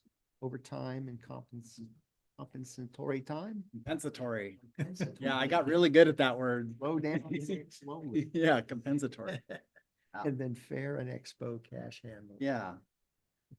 So again, we got, it was a 9-month time cycle for these to come up and get some updates on where we were at with our recommendations. Overtime and comp time, we're about halfway through the work that we recommended. Finance jumped right on it. And I think even before the report was issued, maybe you were already reporting overtime statistics to the board and have been including those in their monthly reports to provide a lot more level of transparency and oversight to those figures. And then they also improved a lot of the system controls around overtime and compensatory time. Those are the bottom green, those are all finance. The center blue that are still kind of in progress are really related to a lot of these things were in CBAs and things like that will come up for negotiation as a part of the regular cycle. And then there were some policy improvements and clarifications that had recommended. So those typically historically have taken a little bit longer than 9 months to get done. So they are in progress, they're not just planned. So there has been work movement in those areas, just not all the way to full resolution yet. And then as far as fair and expo cash handling, 60% done there. They shored up a reconciliation process to make their reconciliation of revenues versus events a lot cleaner and a lot easier to follow through with their records from their internal systems that they use all the way through to the enterprise system. So those transactions can be followed a lot clearer. And they also improved their information security processes there. They're still waiting on, still in process to do their fraud risk assessment and create some procedures around that. But that's something they're going to work on still, or have been working on, yeah. As reported by Jeff. That's all I've got for you guys. Any questions on either of those or where we're at with those? Do you have any concerns about the pace? No, they're about where I figured they would be. Yeah. All right. And then regarding what we've got going on, it's kind of an awkward time because we have a few reports. It always seems to happen. The reports are coming out just after the audit committee. So we have a translation and interpretation audit that's in review with management. We just got the management response back on the public health integrated audit. So that one will also probably be going out next week. The Fair and Expo Center Fair alcohol sales audit, we put it on hold because after doing the background sort of section of getting to understand the process, we realized, oh, we actually really need to see this in action. We had intentionally avoided the fair because we had heard from management that it was too difficult to be audited during the fair. So we had intentionally avoided it. But then once we started diving into what we really needed to look at, we realized that we did actually need to be auditing it during the fair. So that one's on hold. Till next year. Till next year for the fair. July, okay. Yep. And then the global follow-up will also come out probably next week. And then Aaron's been working very hard on the sheriff's office transition. And really just the field work remaining on that is just stuff that has to happen actually after the swearing in takes place. And then I guess the next thing that I wanted to talk to you about at this point was that we need to start thinking about what we're going to be doing next year. And Aaron, the proposal on the table is that Aaron won't be involved in any of the auditing. And I need to start a new project. I think realistically, I probably will only be able to get one project done in 6 months of next year versus just sort of recruiting for a new person, hopefully training them, and then also working on the risk assessment, and then also taking on all the follow-ups, which is work Aaron used to do. So I would like direction from you all of what project you'd like me to prioritize.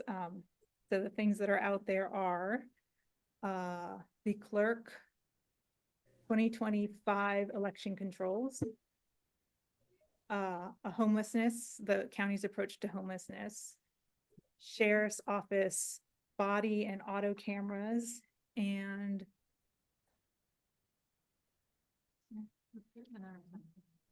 I'm sorry, recruitment and retention. Thank you. And one reason to maybe not do recruitment and retention is that we don't have an HR staff either. Well, we have staff. Or we have just not a staff. We don't have the just not a director. director. We don't have a director. Not a director or a manager at this point. Have you assigned any of these a risk factor?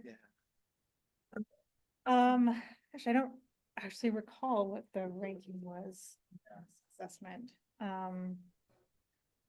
They were all outstanding on our audit They're plan, all- so everybody at the committee felt strong enough that they deserved attention, and so I think from a risk basis, it's kind of even. But I think recruitment and retention is lower than it was when the risk assessment was put together. At that point, we had really high vacancy numbers and some of that has leveled off. So that one is probably also worth delaying because of that. It seems like the clerk's election thing, that's kind of in the past. 2025, so that would be looking at election controls during the next The election. next election. Mhm. And that's not until, May. May. or it's in May. Mhm. And the reason that we didn't want to do that in November was because that was more. Yeah. Yeah, just a bigger, busier time and we thought May might be a better time to audit. I know there's a lot of potential liability with the body cam. As far as exposure, legal liability. I mean, the big one, election. I would assume there'd be a lot of observation with that and.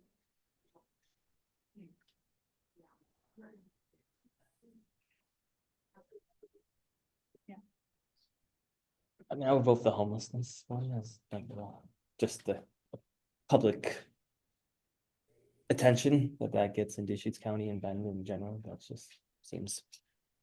I think that, can you repeat the four? Sure, the county's approach to homelessness, recruitment and retention, election controls and sheriff's office body and auto cameras. And what is kind of the scope or focus of the body camera, car cam audit? So right now, we don't really have a scope. We would take some time to research risks in that area, research rules and criteria and risks before putting together more specific objectives. Audits I've looked at in the past related to that, a lot about record keeping, protection of personal data. So those might be some of the things we looked at. Even just how easy is it to use the data? I think it's an overwhelming amount of data. Have you gotten feedback from the sheriff's office related to a proposed audit? No, Uh, or I'm sure David did when he did the risk assessment, but we haven't spoken with anyone about it. How about with the elections? Has the clerk provided any feedback on a potential observation or? We just talked about timing and he is concerned about timing with that one. But I think just based on the nature of what we would need to do, there probably at least need to be some observation. Could I ask for Whitney and or Nick's input on the risks of these items that are on the table? Sorry, I'm putting you on the spot. Do you want to go first or do you want me to go first? I think between those four, I agree with Elizabeth about recruitment and retention. And some of that has to do with just the change in what we've seen probably in the market since David put this plan together. So I think that's kind of the low hanging fruit in my mind in terms of those four. I don't know if you have thoughts on to probably not do it. I think there's less risk associated with that scope than the others. Okay. I don't know, Nick, if you have thoughts about the remaining three. Yeah, I mean, the homeless one is also interesting about whether to do it or not, because that's really a regional approach. And there's so much that's in process right now. And it's almost evaluating what the board's decisions are as opposed to operationally what we're doing. So I'm not sure about the timing of that one now either. I see Eric on camera and Eric kind of has a leadership role in that space, specifically with homelessness and those efforts. Eric, I don't know if that was intentional and you'd like to also provide feedback. Yes. Thanks, Whitney. To continue on Nick's thought on the homelessness, I think the difficulty will be to kind of scope and to come up with the purpose. A lot of the homelessness is political, and also the county's role is not well defined, which I guess an audit can tell you that. But we also used to have we still have the coordinated homeless response office, and we used to have 2 staff. Now we don't have staff there, and that function will likely go to COIC. So I would not recommend the homelessness one. So that's my input. What's your response or thoughts on that? On the homeless, I think, it is, I think, still an area that the, community is really concerned about. And so I think it's, something, that can be an audit of that function could be informative, just to better understand how the county is addressing homelessness or where the county isn't addressing homelessness. So I do think, yeah, there might not be much on the ground happening, but I think it could be a good place to start, laying the framework and also sort of looking at the disconnect between community expectations and what the county is providing.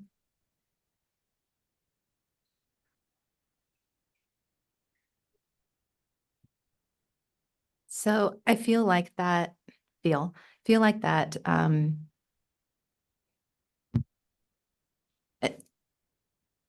think it's important that the county have some transparency about exactly what you were saying on the issue. I don't necessarily see the gaining of that understanding as an internal audit function. But it could be wrong. I guess it seems higher level policy related more so than operational or performance. But someone tell me if I'm off base. Can I grab this one? Yep, Yeah, go ahead. as long as you don't break it. Oops, I don't want to stand up. Just take the chair, like that. No, I'm not going to stand. I agree, Summer, with your point. And my thought is that if you're looking to improve operations, you may want to look very narrowly at, say, what the homeless response team at the health department's doing, or what property management is doing in managing property as it relates to that. But I think to look at the topic as a whole would be very challenging for the reasons that you said. And so that kind of strikes me the same way.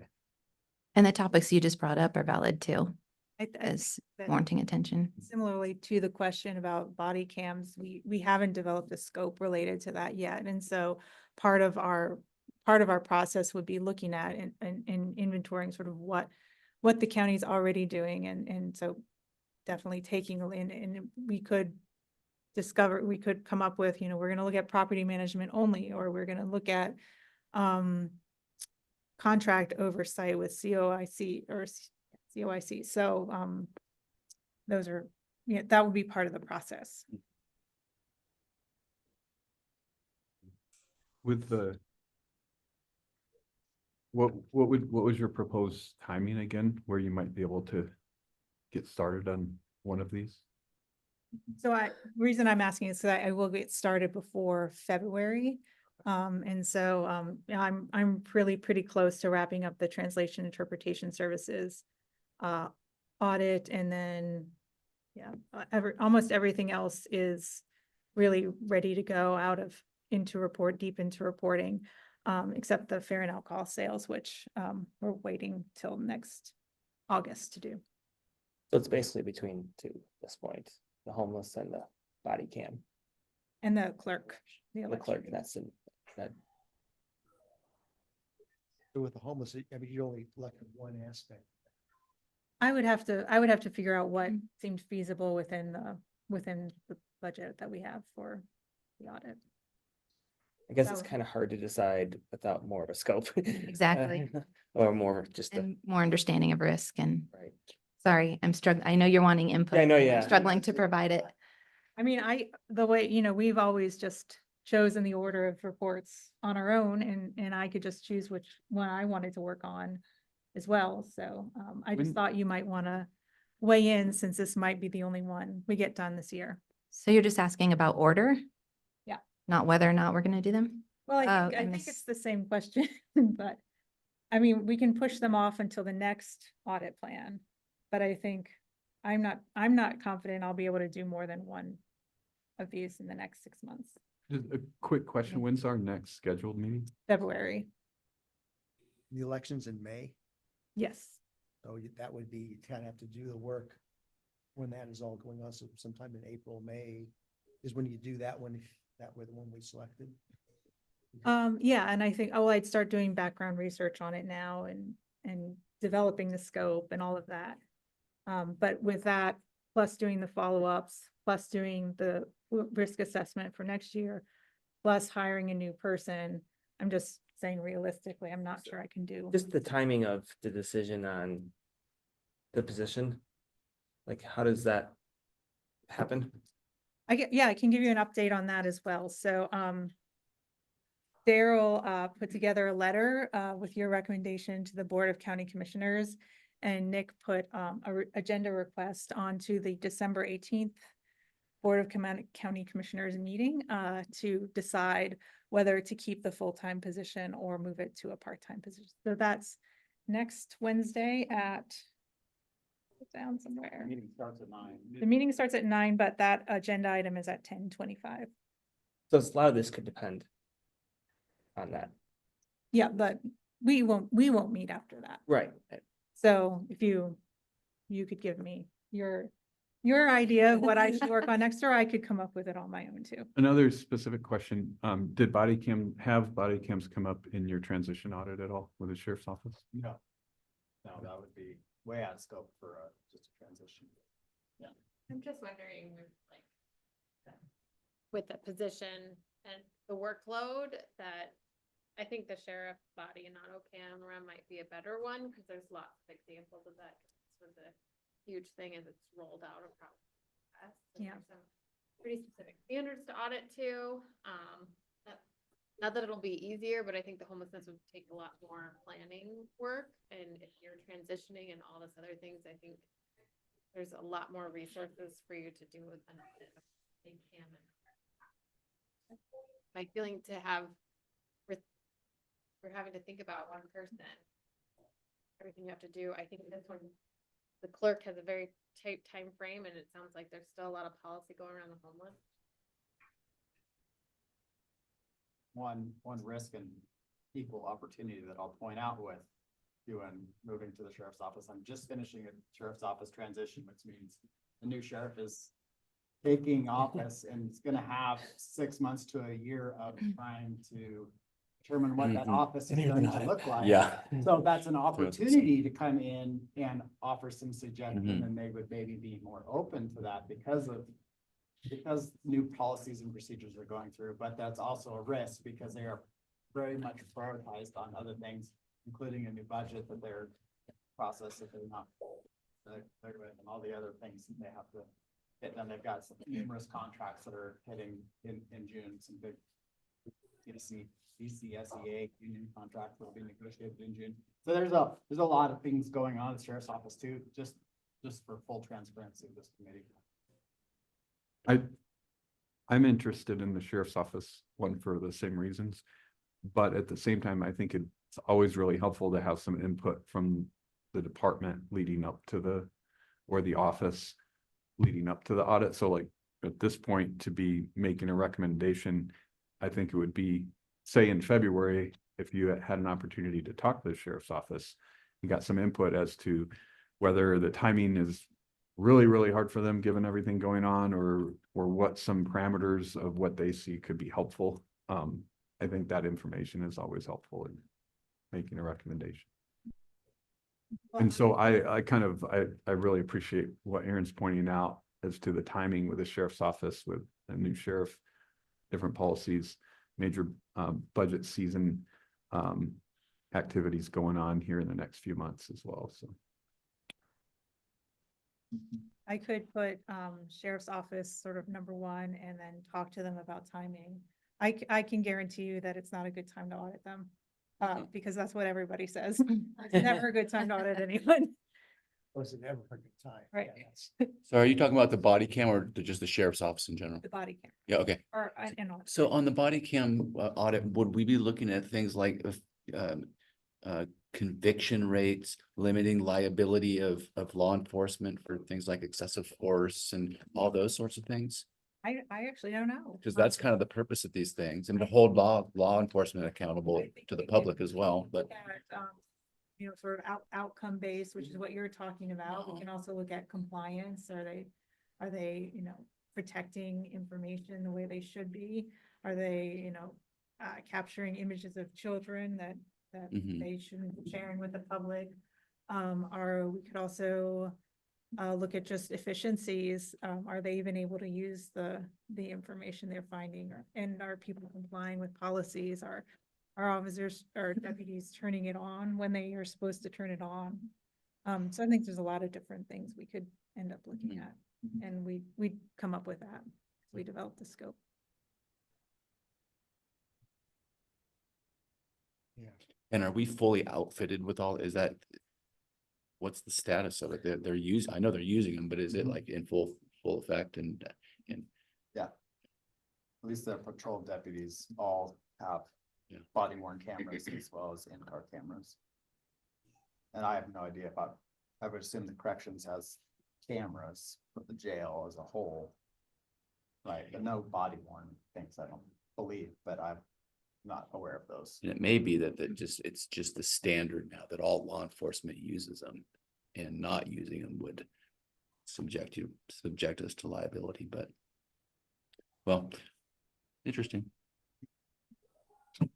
I kind of like that as your number one, unless, I guess unless you were to be convinced sometime between now and the time you start the audit, it's not the right time to do it. Yeah, that makes sense. I'll take that as guidance. Does that make sense to everyone, to take as guidance that I'll start working on the? And then I would say number two would be the clerks, the election, planning, homelessness 3, and then the HR 4. Just throw it out there. I'll say that as soon as we have the capacity to do it right and do it well, I want to prioritize the homelessness scope that Lee brought up. I have to run. I'm driving over. Oh, drive safe. My family wants to leave an hour ago. So. Safe trip. Thank you very much. See you all. Have a happy, all the things next few weeks. Take your time. Yes. Mr. Chair, I've got to leave too. Got to leave too and go downstairs. Okay. See you next time. Thanks, Judge. Judge, thank you. Okay. On to the next item. Status report. No. Did that? Yep. Yes, we did. Other discussion items. Anything? So the administrative update. Okay, yeah, let's do that. Nick, I guess that's you. Oh, that's okay. My computer died. No. So we can. I'm sorry, we're in the administrative update now? Yep. Yes. Oh, yeah, good, okay. So as of, I forgot to mention during as we started last week's special meeting, that as of 2:30 last Friday, we do have our interim HR director and our interim HR manager online.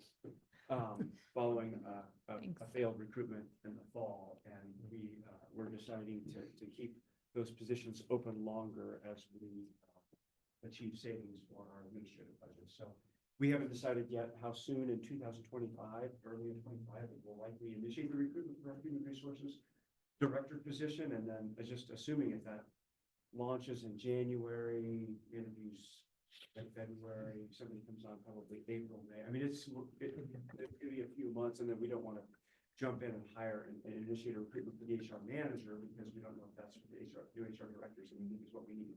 Or does that new director think we need another HR analyst? We're not sure. We don't want to begin to make all those decisions. But we have a new HR director. So that's one piece. We will begin our recruitment for our health services director in early January. The goal is to, we hope to have somebody hired and on board. It's probably too ambitious, but as early as April 1st, because our health services director retires May 31st. In the ideal world, we would have a 2-month overlap, but as long as we have at least a month. So those are the two big recruitments. Of course, the one that the voters decided is that we have an incoming sheriff, and you're aware of the sheriff transition. But I just want to share kind of behind the scenes is that there's a lot of work to prepare the new sheriff to take office. And one of the items that will actually occur, it's on the board's agenda for next Wednesday as well. It's a rather large agenda, is that our current sheriff, Shane Nelson, will retire on December 31st, as will the undersheriff. So, and the new sheriff is not sworn in until January 6th. So the board will appoint the sheriff-elect to serve those 5 or 6 days from January 1st to January 6th until the swearing in. So that action will be occurring then. But there's a lot that we're working on in terms of coordination with legal counsel, with information technology, human resources, finance. There's and that's going to be ongoing for the weeks ahead for a very smooth transition and cooperative relationship. So those are the three biggest updates that I have to share with you now. And then it's to Eric and Whitney, either as deputy county administrators or as human resources and leadership staff or as communications and risk management staff. So whichever path they would like to wear, or all three each. Nothing to add from me. Thanks. And nothing from me either. Okay, committee information. That's really just there for your information. So just a link on the agenda. Just one point, the letter that went out under my signature to the board, December 11th, we can provide a copy of that to all the audit committee members. Yeah, I can do that. That's also in the meeting, or is that posted yet online with the meeting? It is. That's also, but I'll send it to everyone. Just, email them quickly. That'd be good.